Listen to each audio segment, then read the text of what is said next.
Okay, thank you so much for joining us for this session of From the Field Farm Chat with Idaho Wheat. I am Brittany. I'm the Executive Director of the Idaho Wheat Commission, and I am so happy to see all of you with us this afternoon. So we have invited Paul Arrington, Executive Director of the Idaho Water Users Association, to join us today. Obviously, water has been a hot topic this summer in Idaho. About 6 weeks ago, a curtailment was issued that would have really impacted agriculture and, as a result, the economy in Idaho. That has since been addressed, but we're still moving forward, and we still have a lot of conversations to have about this topic. It is a sensitive issue. There are people on both sides of it who have very valid points, and we respect that. So we just want you to be mindful of that during this session. You are welcome to ask questions to Paul at any time. If you would like to ask a question, please use the reactions button at the bottom of your screen to raise your hand, or you can type your question into the chat and we will moderate that. The reason that we invited Paul to lead this session today, there are a couple of reasons. First of all, there's a lot of conversation being had around this curtailment, and that's great because that's how we come to solutions.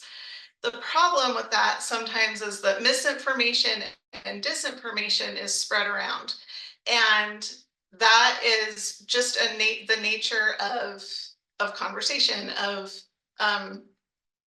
difficult topics. So Paul, as the Executive Director of the Idaho Water Users, doesn't actually have a side here. He has a degree, a law degree. He practiced as a water attorney for several years before becoming the Executive Director of the Water Users Association. But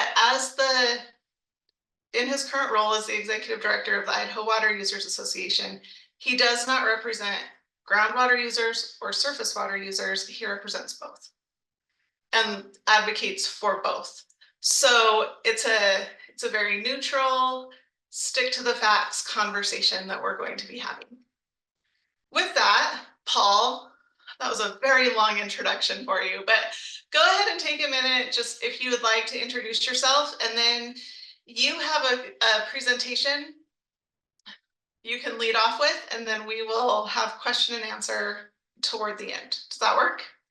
That works great. Thank you very much. And again, my name's Paul Arrington, the Executive Director of the Idaho Water Users Association. I am an attorney by trade. I practiced water law in Twin Falls, Idaho for a little over a decade before taking over in this role in 2017.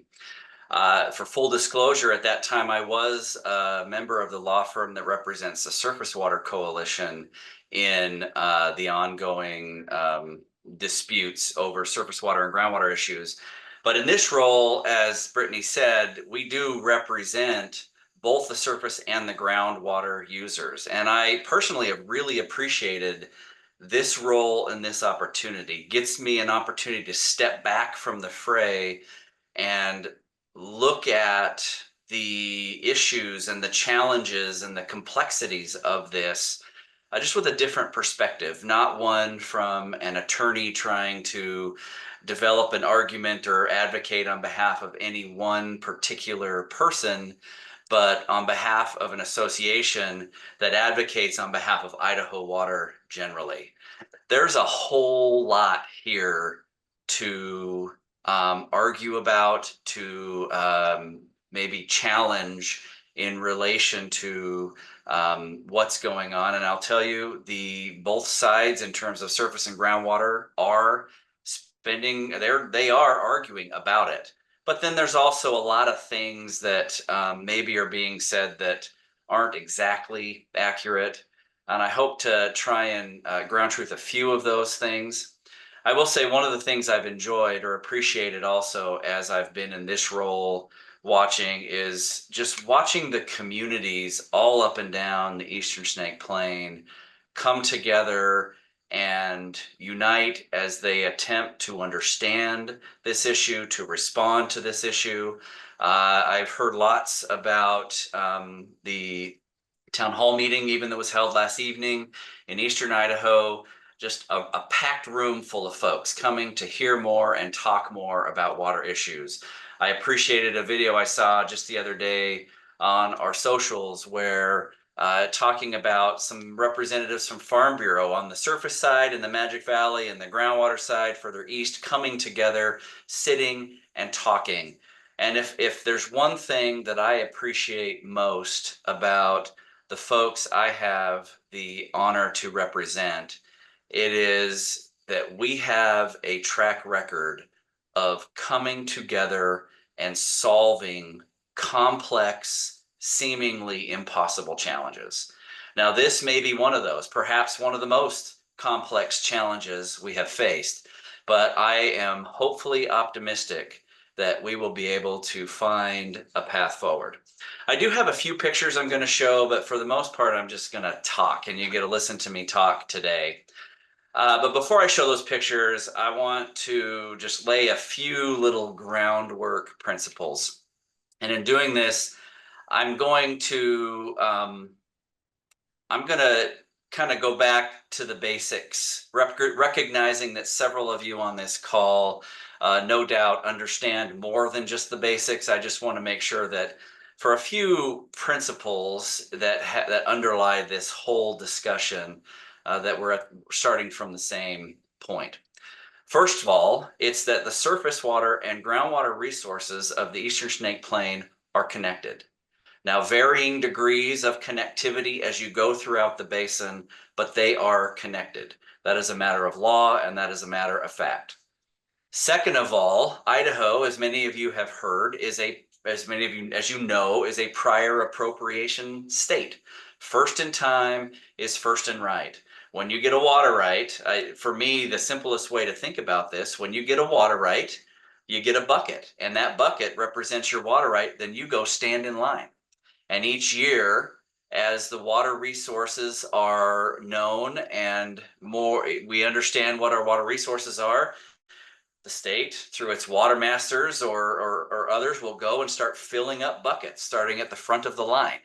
And as you run out of water, folks further on in that line may not be able to divert water at some portion or time during the season. That's very simplistic. It's much more complicated in practice, but that is the simplest way of considering the prior appropriation doctrine. And importantly, that doctrine applies to both surface and groundwater. Again, surface and groundwater are connected, and therefore they are administered in priority through a process called conjunctive management. And then finally, an underlying principle that is easy to conceptualize, but in practice, again, very difficult, is just the challenges of administering surface water versus groundwater. If you look at water in a ditch, it's pretty easy to see what happens if you put more water in or if you take water out. You can see right immediate impacts. And again, for simplicity purposes, that water is flowing down that ditch from point A to point B. So if you add more water in, take more water out, you can see immediately what those impacts are in that ditch. The ground is not the same way. When you get underwater, first, you can't see it. You've got sand, you've got rocks. Rocks have fractures, you may have clays, you may have all different types of soils.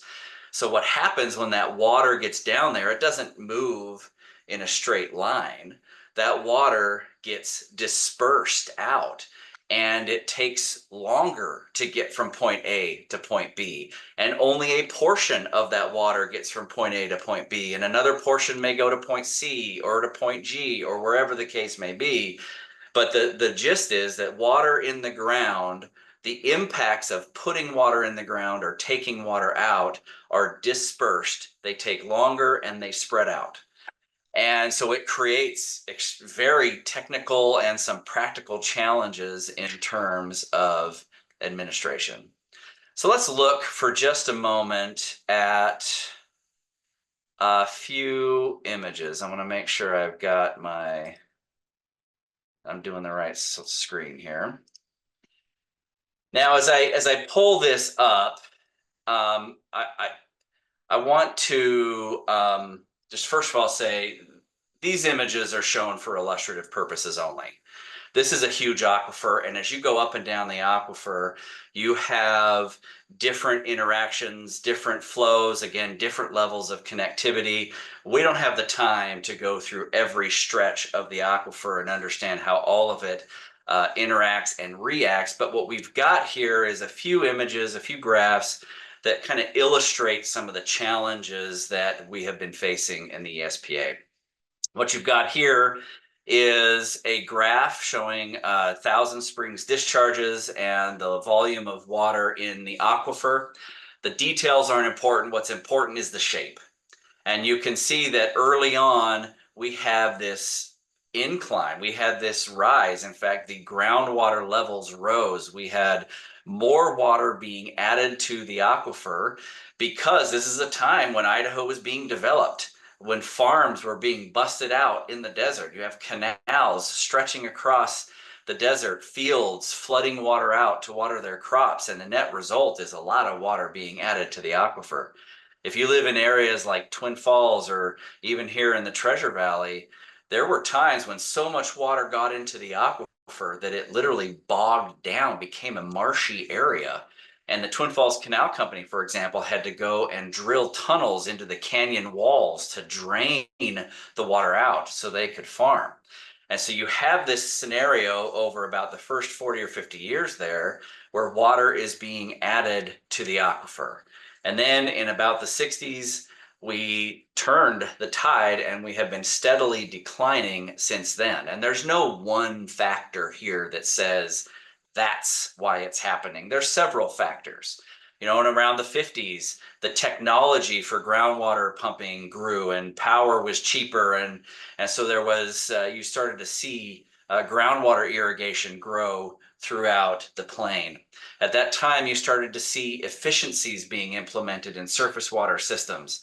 Water used to be run through canals all through the winter. And as part of agreements to develop new surface storage facilities, those winter water flows were discontinued. Sprinklers have been put in. Those kinds of things that are decreasing the amount of water that is, the term is incidental recharge, that is incidentally recharging that aquifer. And then, of course, cycles of climate variability. And so what we have is a scenario where 40 or so years up, and then since then, we have been declining. Oops. What we've got here, again, numbers are important. The trend line is what I want you to look at here. This is a reach gain in the Snake River. This is an area where the aquifer and the river are so connected, the aquifer literally spills out in the Thousand Springs area to refill the river. And you can see those reach gains have been declining for several years. Here's the reach gains in the near Blackfoot to Minidoka reach from 1925. And again, you can see them declining. This right here is important because this is really what satisfies the Surface Water Coalition's, Twin Falls Canal Company in particular's surface water right. One of the interesting things about the Snake River in Idaho is there are a couple of places in the river, Milner being the most prominent, where we literally allocate every drop of naturally flowing water in that river to uses. So if you come to Milner Dam in the middle of the summer and you look upstream, you will see a beautiful reservoir that looks like any other reservoir in the state. And you look downstream below the dam and it's bone dry, bone dry. And then as you come down into Twin and the Thousand Springs area, all of these reach gains refill that river. And by the time you get to Twin and further, it looks like a normal river again. You have similar scenarios, not exactly the same, but a similar scenario up near Blackfoot in the Snake River. And there are reach gains in that area on the reservation that refill the natural flow of that river, and that's where Twin Falls. So we've got these things that are declining, and as you would expect or anticipate, this has left or led to a number of challenges over the years. And in particular, I'm looking at the far right of this graph, and you can see all those boxes which show all of the various water calls. I mean, and this slide was made a few years ago, but there haven't been any big ones filed since then. Most of these have been resolved. The one, of course, that we're talking about today is the SWC delivery call. They're filed in 2005. So that's all I'm going to show in terms of images. We'll talk now for just a little bit. So 2005, the coalition filed the water call, and over the next about decade, the water users spent their time in and out of court. There were half a dozen or so Supreme Court cases. There were more than double that in the district court, and then more than double that in terms of contested cases before the Department of Water Resources. It was a pretty contentious window of time, much like we feel today. A lot of anxiety, a lot of stress, and a lot of frustration with the process. But then in 2015, the situation got to the point that the parties said, we got to stop fighting. There was some forecasting that showed a pretty bad water year, pretty significant curtailments, and they said, we got to stop fighting. And so folks came to a table, negotiated a settlement agreement, and were able to stop the fighting for a time. Now that settlement agreement, from that settlement agreement, a lot of good things happened.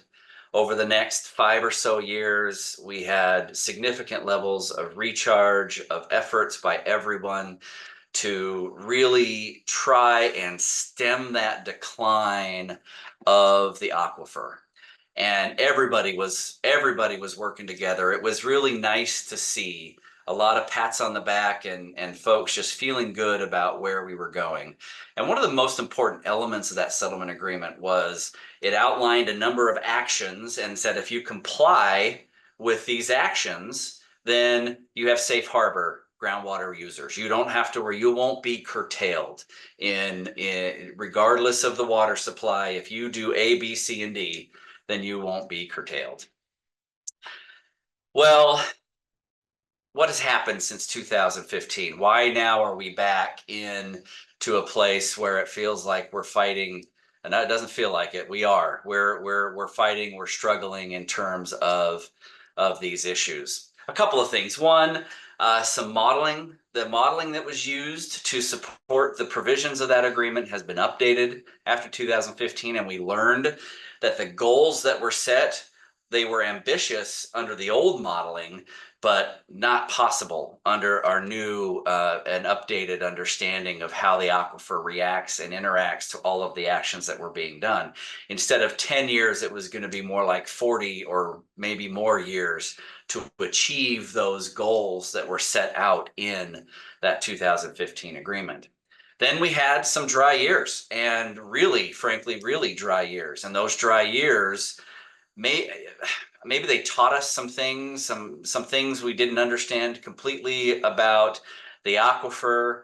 And what we saw was that while all of the good that we had done, we had started to bring some of those metrics up in terms of the groundwater levels, a couple of dry years, and literally we were back to where we started.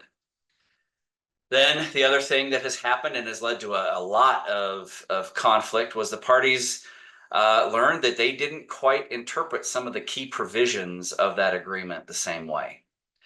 And this has led to disputes over that agreement, some of which are still pending in court. And those were pretty pivotal, or I'll say pivotal because my mind is going to blank on the right word, but they were very important provisions or understandings of that agreement.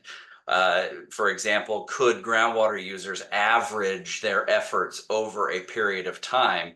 If you have to do 240,000 acre feet of of benefits to the aquifer, can you average that over 3 or 5 years, or does it have to be every single year? That's a substantive difference in the way that agreement and those efforts are done. If I only have to do if I can average over 3 years, well, that may dictate a set of actions. If I have to get 240 every single year, well, that may dictate a different set of actions. And as we learned, there was not alignment on whether or not averaging could be done under the agreement. And again, that issue and others are pending before the court. So we started to see in these early days, 2021, 22, we started to see some fracturing in the positive relationships and some of the stress, we'll say, coming back into the process. Then in 2023, the director issued an order to update his methodology. So rewind back to 2005, the water call is made, and the department issues what it calls a methodology order. This is the method by which the department will move through the priority administration process on the Eastern Snake Plain Aquifer. And there's 12 steps. It starts in April, goes through October with a number of steps. And over time, that has been updated as the model has been updated, as case law has come and told the department you have to do X instead of Y, or whatever the case may be. The department has updated that methodology several times over the years. And in 2023, the department issued another update. This was number 6 or 7, I believe. And it has spawned some litigation as well, some of which is still pending. But the director, in issuing that new order, changed a couple of things in the processes in terms of how he implements this methodology that effectively will result in an increased likelihood of injury and often larger injury determinations or curtailments, I should say. So under the new methodology, you're likely to see injury determinations more often and larger curtailment orders. Now let's talk for a moment about why that number would be larger. So, and it really all comes down to the timing question that we talked about a few minutes ago. Remember, when you've got surface water in a ditch and you put water in or take water out, it's pretty easy to see near immediate impacts of that, what the consequences of adding or removing water in an open ditch will do, or a pipeline, or whatever the case may be. But in the ground, it's not quite so simple, again, because of whatever the soils, the sand, the clay, the rocks, the fractures in the rocks, the water literally disperses out. And so I may put, for simplicity purposes, 100 gallons of recharge here, and only 5 gallons of that actually will make it to a place that benefits those reach gains that impact the surface water coalition.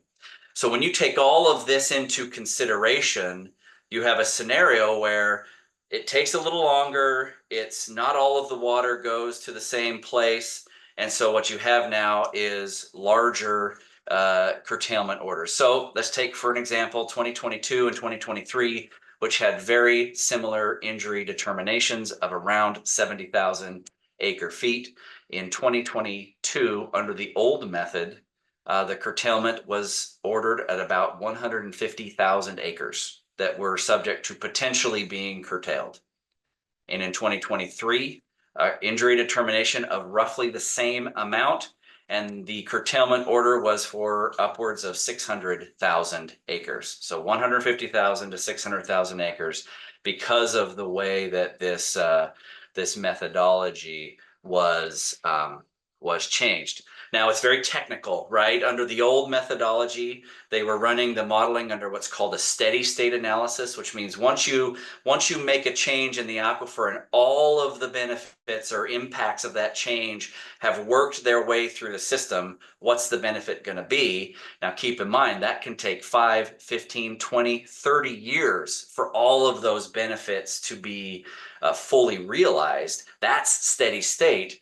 And under steady state at 70,000 acre feet of injury, it's roughly 150,000 acres of curtailment.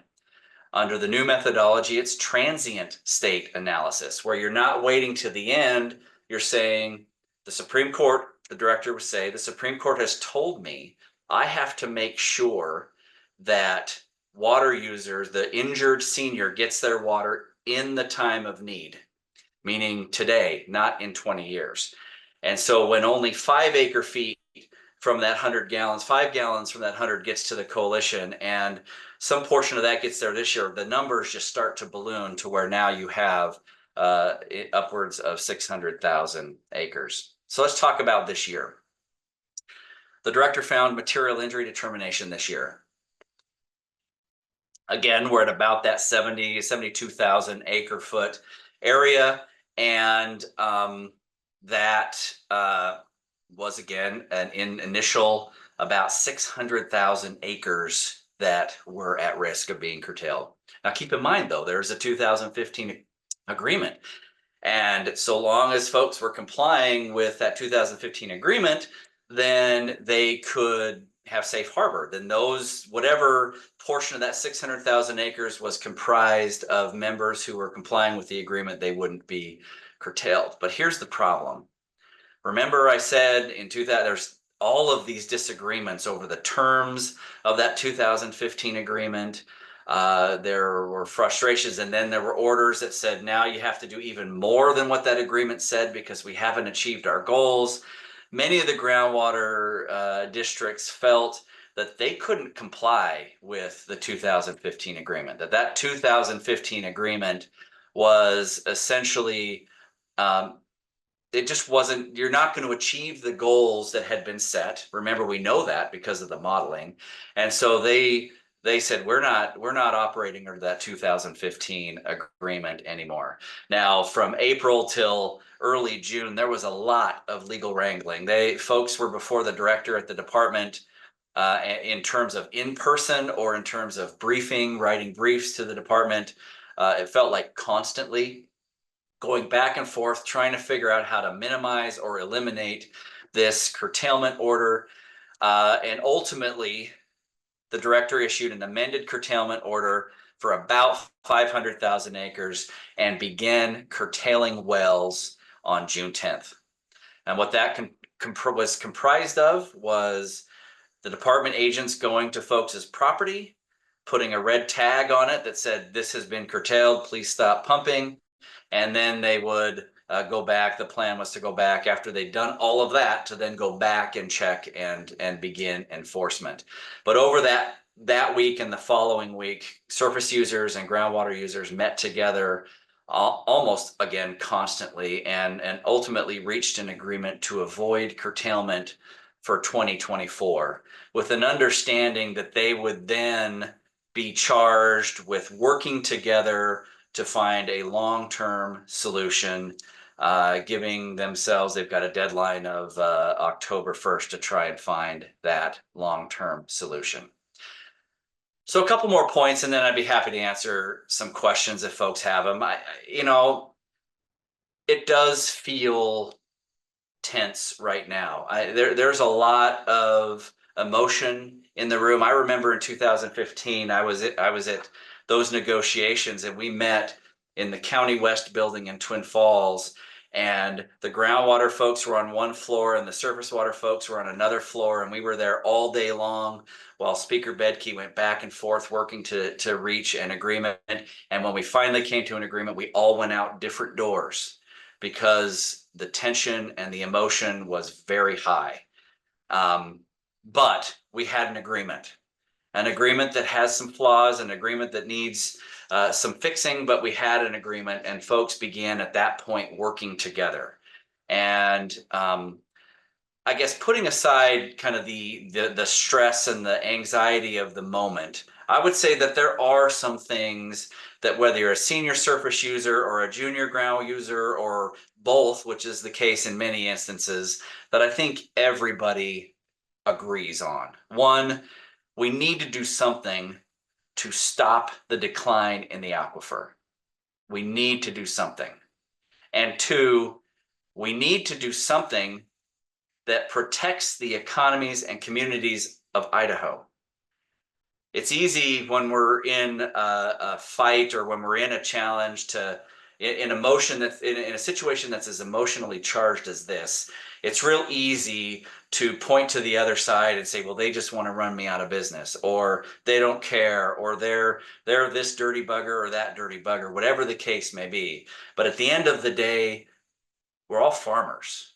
We all are working together. We all want to protect the economies and communities of Idaho. Now, there are some difficult challenges and conversations ahead.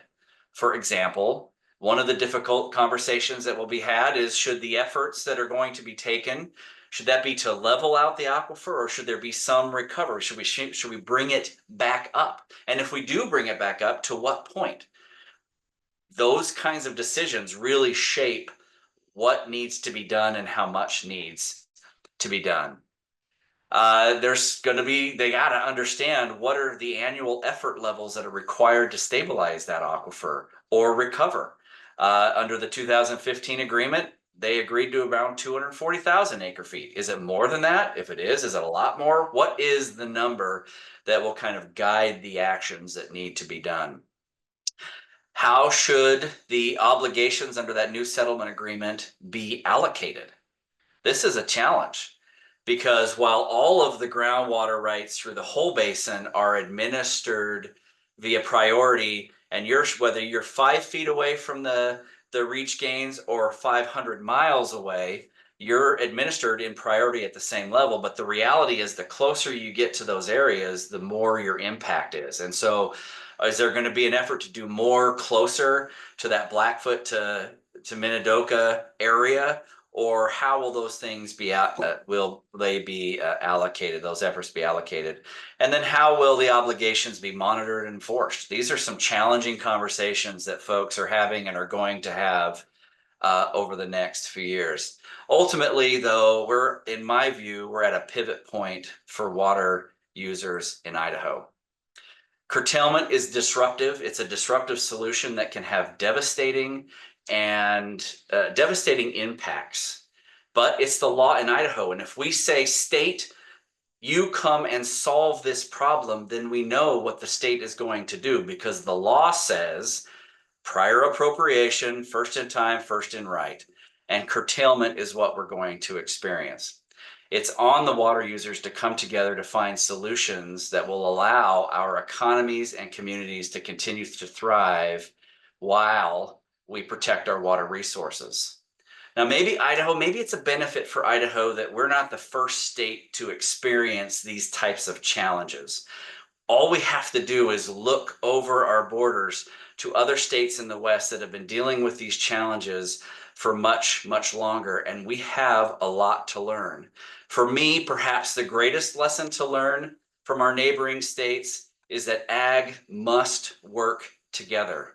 We cannot divide ourselves in water challenges because history has shown in these other states that when we are divided, ag loses in the long run. So as I said earlier, I remain cautiously optimistic about what is next because water users and frankly farmers, the salt of the earth, and we find ways to solve challenges, especially these incredibly complicated challenges. And so I look forward to continuing to work with and follow and engage on this issue and to see how the water user community and the ag community finds a solution that can work for Idaho and can work for our communities. So I'm happy to, okay, so I'm happy to answer questions and I see one here. Well, before you answer this question, I just want to, because there were some people that came on after my little spiel at the beginning, so please feel free to ask questions. You can type those into the chat at the bottom of your screen or use the reaction button at the bottom of the screen to raise your hand, and then we will call on you to ask your question, but we can moderate those for you. Okay, Paul, go ahead. That's a really good question. And this gets to, so the question in the comments is, my understanding is that the Department of Water Resources yesterday changed that material injury from the 72,400 to around 8,000 acre feet. And then I'm not sure how, basically, what gives, right? Was it right? Was it wrong? Is this is, well, I'll just say this is part of what makes it a challenge to administer groundwater. So the methodology is a 12-step program, right? In April, we don't know exactly what all of the water supplies are going to be. We're operating largely on forecasts. And so there is an April forecast order, and in April, the director looks at all of the available metrics that are out there and says, we know that the senior users need this much water, and we forecast that there will be this much water. And if it's higher, then there's no injury. If it's lower, then there is material injury. And so the forecast in April was such that there was 72,000 acre feet less water predicted to be in the basin than there would be needed by the senior surface water rights. Then that methodology says, as we go throughout the year, we'll check in and adjust as needed. And so if you have a really, really hot year, that number could go up. If you have a really, really cool or wet year, that number could go down. And so I haven't read the order yet. I have heard that it came out, that there was the mid-season adjustment came out yesterday, and it adjusted that injury down to 72,000, or from that 70 plus thousand to closer to 8,000. It's a function of, okay, we maybe had more water than anticipated, a cooler season, so less water was demanded than anticipated, and as such, that injury determination is reduced. For me, this highlights even more the need for the water community to figure out a solution, because the challenges of administering groundwater when it is those delays and all of the various variables make it just difficult. And it was reduced down to 6,800 acre feet. Thanks, Tony. And so to me, this is just even more, it stresses even more the need to find a solution. I'll answer really briefly that question from Justin Place. How does Idaho Power fit into this agreement? I noticed that they're at the table for the new agreements moving forward. And so what I would say is there's actually two different processes that are taking place right now. We've got this water call, which is a Surface Water Coalition challenge, or, filing a water call saying junior priority water use has impaired our senior water rights. That process and the agreement is between the Surface Water Coalition and junior groundwater pumpers, period. There's another process that is going on, because on top of this water call, the director has designated the Eastern Snake Plain Aquifer as a groundwater management area. That means we're at a point that the inputs aren't enough to keep up with the outputs, such that we're trying to, it's making it more and more challenging to supply all of the uses that rely on that aquifer. And so that's a much broader group. You've got representatives and stakeholders involved in that process that are much broader than just what's involved in this administrative call. So you've got Idaho Power, you've got cities and industries and aquaculture down in the Thousand Springs area, folks who have an interest in the health of the aquifer. So for the settlement agreement, Idaho Power is not a party to that. They're a party to the broader process to address the overall aquifer challenges. Okay, Paul, Adam Young has his hand up. Adam, go ahead and ask your question while you are unmuting. I'm just going to ask Paul really quickly.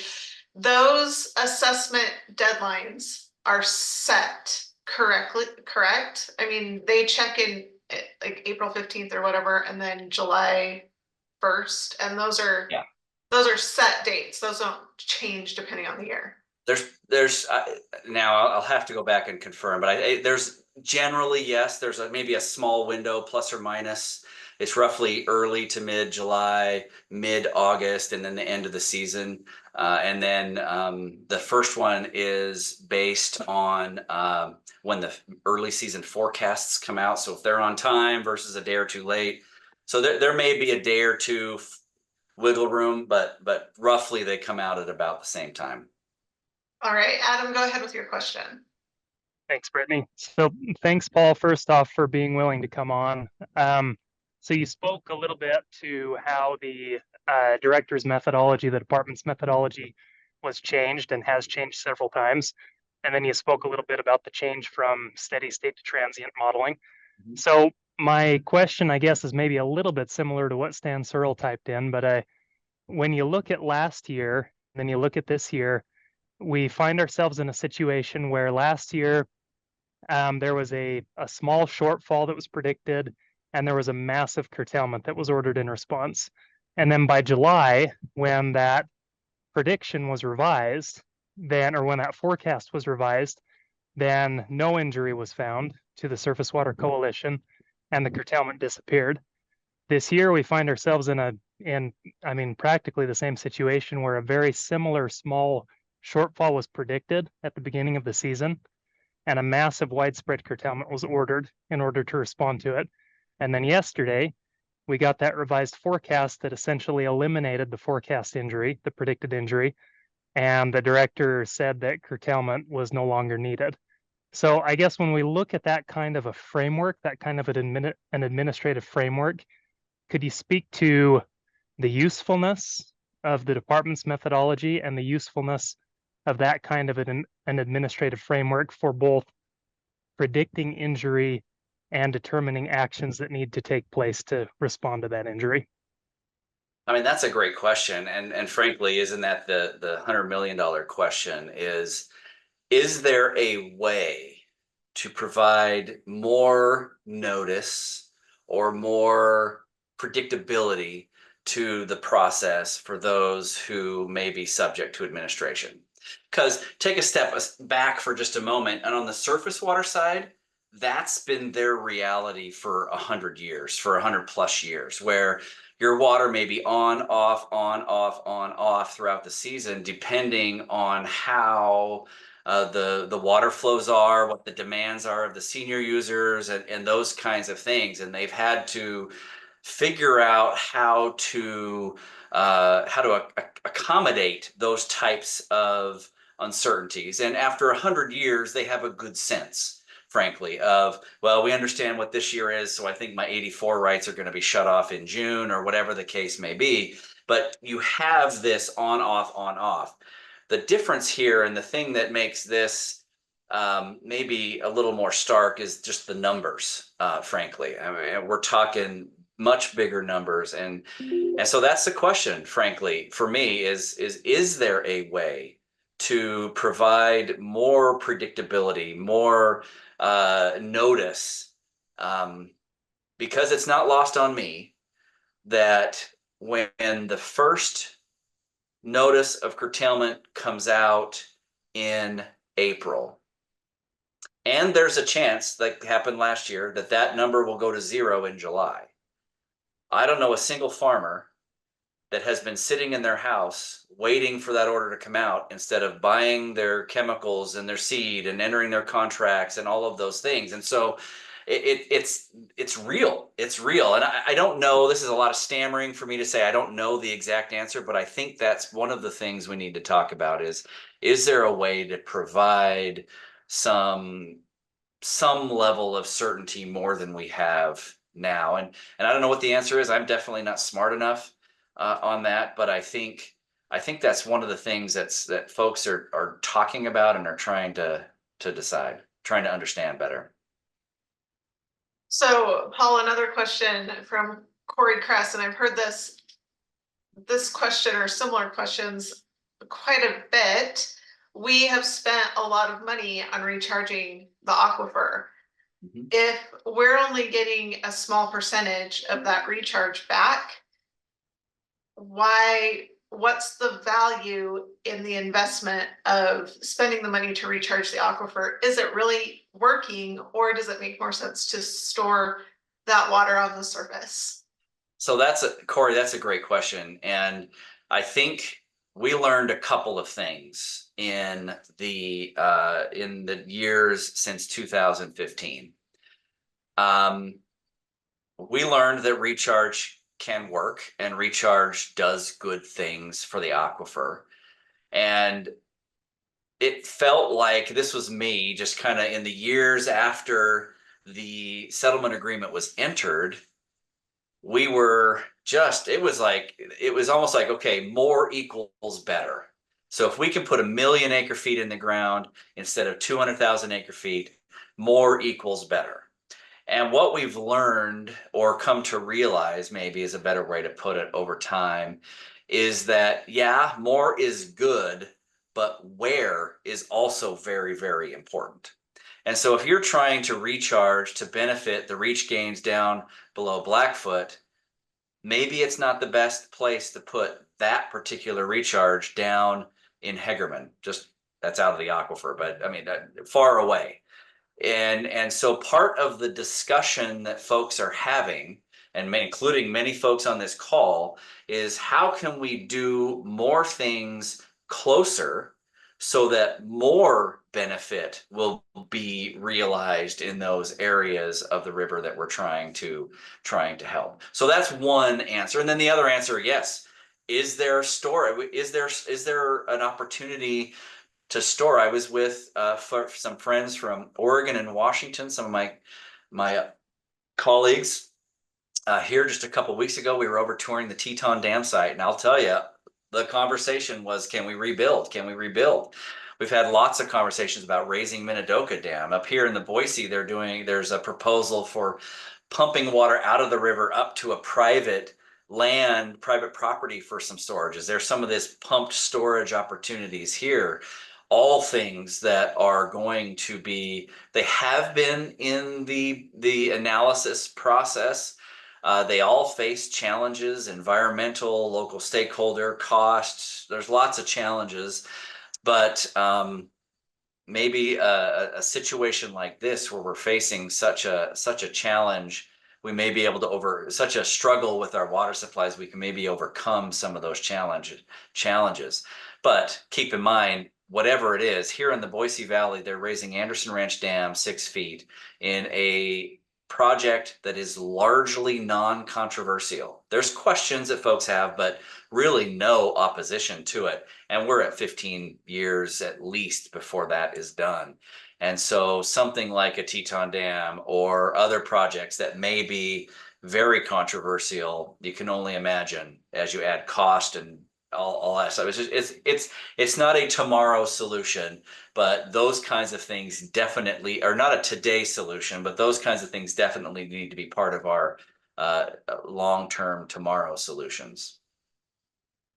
Paul, can you explain the stipulations in Idaho law of how you demonstrate beneficial use in order to get a water right? That's a good question, Ian. And there's probably 2 points that would be relevant here. There's the water right development process, and then also a water call process through the conjunctive management rules.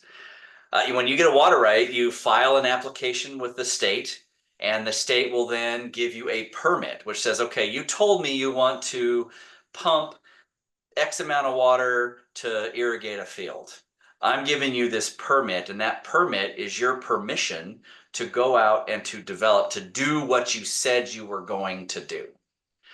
And so then you go out and you put in your pump and you build your pivot, and you start watering, and then the department comes out and does what they call the beneficial use field exam, where they look and they say, okay, here's what you did. You diverted this amount of water, you use this amount of water, this is what your water right, your ultimate license is going to be based on. Now for a well, that's, you know, pumping out of a well into a pipe to a pivot, and it goes. For a surface water right, it may involve diversion on the river and then 100 miles of canal to a field, or to a series of field in the case of a Twin Falls Canal Company natural flow right, for example. And so they had to, back through the SRBA is when this ultimately took place, show this is what we're diverting from the river to get the water, this is what we're using on the fields, and then they are ultimately issued a water right, a license, or a decree based on those beneficial use elements or examinations. Now, when a senior water user files a conjunctive management call, part of the process that the department goes through, or part of the defenses that a junior water user can raise, is that, wait a minute here, you're not beneficially using all of that water. You don't need 100 gallons, you're only using 60. And the courts have said you can only call for what you're beneficially using.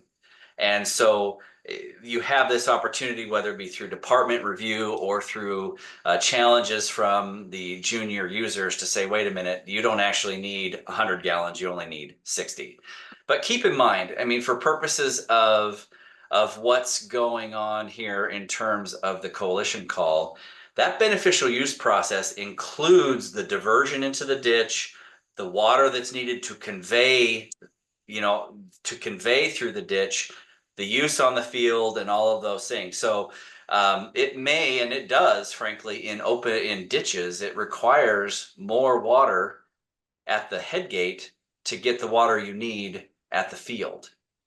And the other point I would say on that, and moving away from that beneficial use scenario, this has definitely been a sticking point between surface and groundwater users, is this idea of, why are you diverting 10 gallons at the river, but only 5 gallons are being used on the field? That to me sounds like waste. And when your point of view is pumping from a well into a pipe to a pivot where you have really zero or next to no loss, those are two stark different realities that these different water users live in. But keep in mind, and I'll hearken you back to that first graph that I showed. One of where you had the bell curve that went up and down, one of the things that the department has reported in recent orders and other things is that the single largest source of water to Idaho's aquifer is incidental recharge. It's the water that seeps through those canals. It's the water that seeps down from the field. That is the single largest source of water to the aquifer. So this has been, as I said, a point of contention, is, why do you have to divert so much water from the river to get your allocations to the field? And lots of conversations about improving efficiencies and how do we change some of these systems to reduce or eliminate some of that seepage. And I don't know what the right answer is there, but I just often would tell folks to be cautious about those types of solutions when our surface and groundwater sources are connected and they're balanced, and things are, they interact with each other both ways. And so if you start taking away that incidental recharge, well, then you start potentially impacting the levels of the groundwater. And so it's a technical and thorough process. It's not to say those things can't be done, but they're just considerations that need to be had in that process.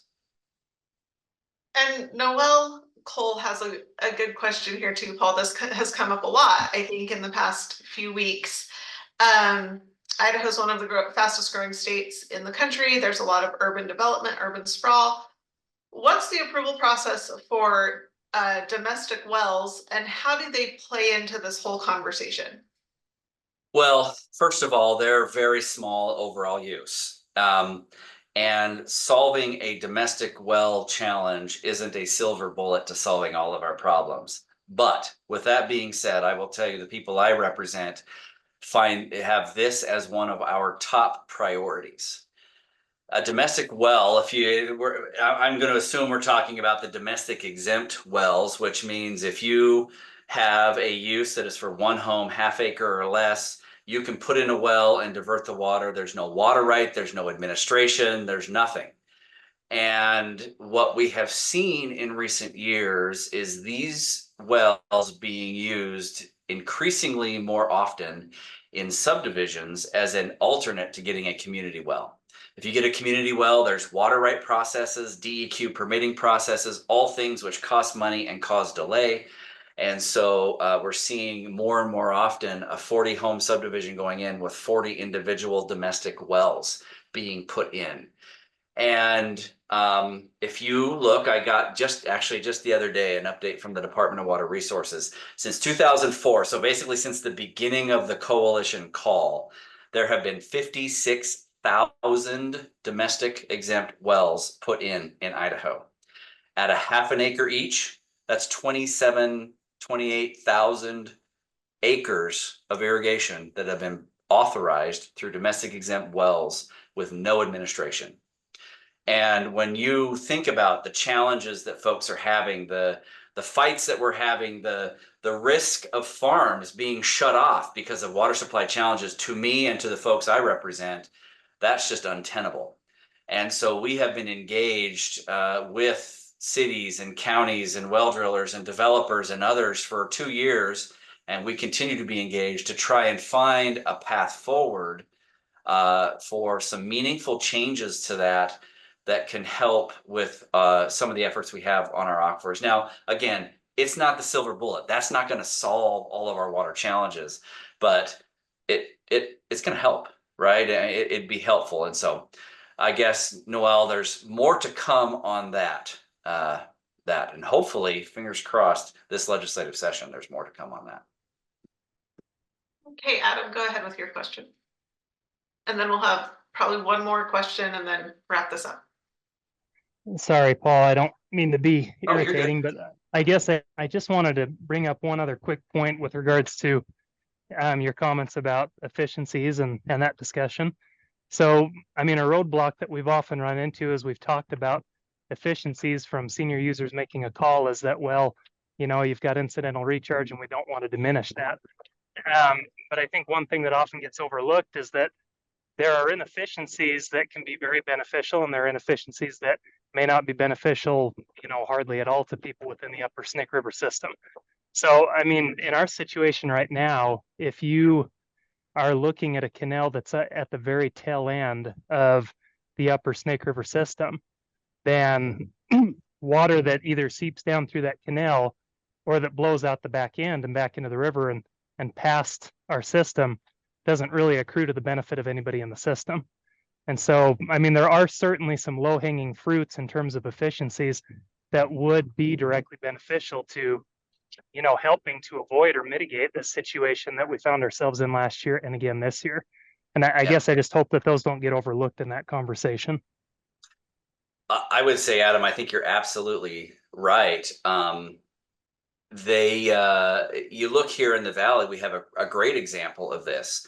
Water District 63, which is the water district that covers the Boise River, recently installed a number of telemetry devices along the Boise River.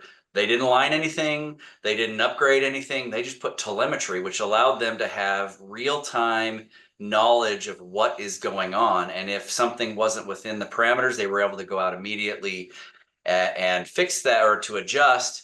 And just from that, they were able to save in the 15 to 20,000 acre feet over the first year of implementation. And so, yeah, you're absolutely right, Adam. I mean, there are things that can be done that don't jeopardize those incidental recharge benefits. And that's really my point. I think we're saying the same thing is there are things that can be done, but there are things that maybe shouldn't be done, and we need to sit down and have meaningful conversations about what can and should be done, and then let's go out and do it. Let's go out and do it. All right, that's really the last question, Paul. There are a couple on here that I'm going to lump together. One is what role can state and federal grants play into water conservation measures for all farmers? And the other from Ryan Searle kind of plays into that. What is a solution? Agriculture, it seems that agriculture is sometimes called upon to fix a problem that is not entirely created by agriculture. So how do we come together and have those conversations and come up with really practical, logical results or solutions that will yield results? I mean, that's a great questions, and I'll tell you, water users are very keyed in on those federal programs. Adam is in the Bingham Groundwater District, and they have been working on with the NRCS and others, and been really proactive in filing for grants, looking for opportunities to do meaningful things on the ground. And really, to me, they're thinking inside and outside of the box to try and find solutions and trying to use these programs. And I will tell you, reclamation has a series of dams up and down that Snake River, and the fill of these dams are impacted, these reservoirs, I should say, is impacted by all of this stuff. So they have a vested interest in this and are looking for opportunities, whether it be through Water Smart grants. Recently, they announced some funding that had been set aside for the Upper Snake in terms of helping to find solution and do things like that. And so there's a great effort there. And to the question about, you're absolutely right. I mean, population growth and that, I will tell you this though, the reality is, and the latest numbers we have are a little old, and I'm told we'll be getting some new ones. I was told we'd be getting new ones 3 years ago, but at last indication is that ag and ag-related industry is 95% of the water use in Idaho. And so when we have challenges, it's going to feel like ag is carrying more of the burden, but that's because ag is using more of the water and relies on more of the water. But that's not to say that others are not engaged. The cities, for example, all of the coalition of cities, what they call themselves, the cities along the ESPA, have entered into agreements that have recharge and other metrics in there. Processors have had agreements. Other stakeholders have had agreements, not just in the ag industry and in the ag world. Now, their numbers are smaller because their use and their impact is smaller, but it can feel like ag is carrying a heavy burden or a heavy load in terms of these efforts. But again, it's because it is the largest, and it's not close. It's the largest use of water. So I'll just say, since that was the last question, this isn't easy. This is hard. If it was easy, we'd have had it solved a long time ago. And this impacts families, farms, family legacies. It just impacts all of us, and it behooves all of us to try and find a solution that takes the state's obligation to curtail out of the picture. We can find an agreement, something that works for the water users, for the water supply, for the communities, and we can implement these things, and we can continue to have success in Idaho Ag. I just hope that we can work together, and as I said, I'm optimistic that folks will come together and will find a meaningful path forward. Thank you so much, Paul. I think it's very promising that so many people are coming together to have these conversations and to learn more. Thank you to all of you who joined us today for being interested in learning more about this issue and taking that information with you into into your communities and your groups of people and helping to maybe come up with a solution, a long-term solution. On that note, we have recorded this episode. We will post it to our YouTube channel and to our podcast channel. You can get that anywhere you listen to podcasts. The handle is Idaho Wheat. Those will be available on our website later today or tomorrow. So you can go to idahowheat.org. The links for both will be there, and you can feel free, please, to share this episode with friends and neighbors and anyone else who has questions or is interested in learning more. Thank you so much, Paul, for joining us. Thanks for spending an hour of your day with us, and we will see you all back here for our next From the Field. Thank you very much.